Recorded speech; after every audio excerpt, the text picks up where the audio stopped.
एका आलिशान दुकानाच्या काचेमागे बसलेला निर्विकार शांत अर्धोन्मिलित बुद्ध सडनली अफेक्टिंग मी ड्रॅमॅटिकली. म्हटलं काय करू याच. एखाद्याने नकोसा झाला म्हणून समुद्र किनारी आणून ठेवला असता तर राजरोसपणे हक्काने याला उचलून मी माझ्या घरी नेला असता.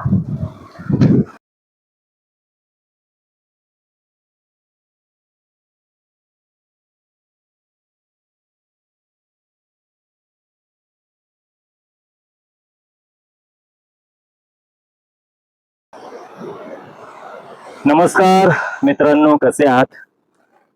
आज मी तुमच्या समोर माझी एक नवीन कविता वाचणार आहे, जिचं शीर्षक आहे बाजारपेठ. बाजारात फिरता फिरता अचानक माझी पाऊलं थबकली वगैरे. मी विस्मयचकित अंतर्मुख झालो वगैरे वगैरे वगैरे.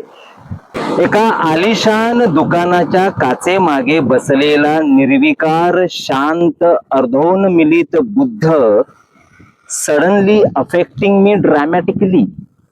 म्हटलं काय करू याच.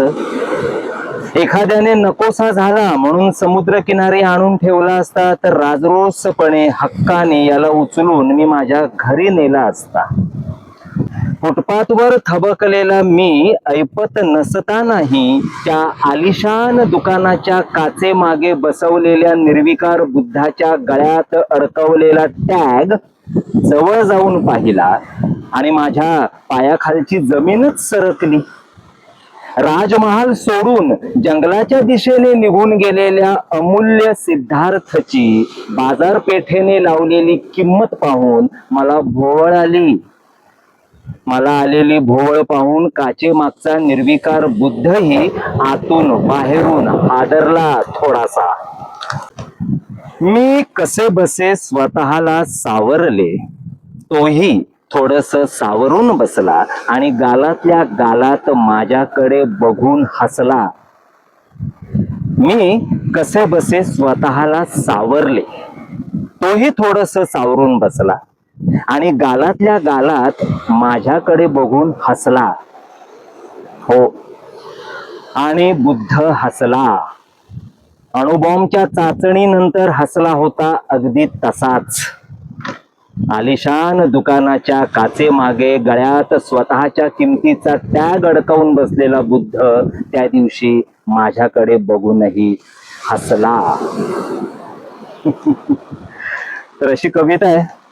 जे बुद्धप्रेमी असतील त्यांना या कवितेतला गर्भितार्थ कळेलच. आणि कविता आवडली तर कमेंट बॉक्स मध्ये तुमचं मत कळवा.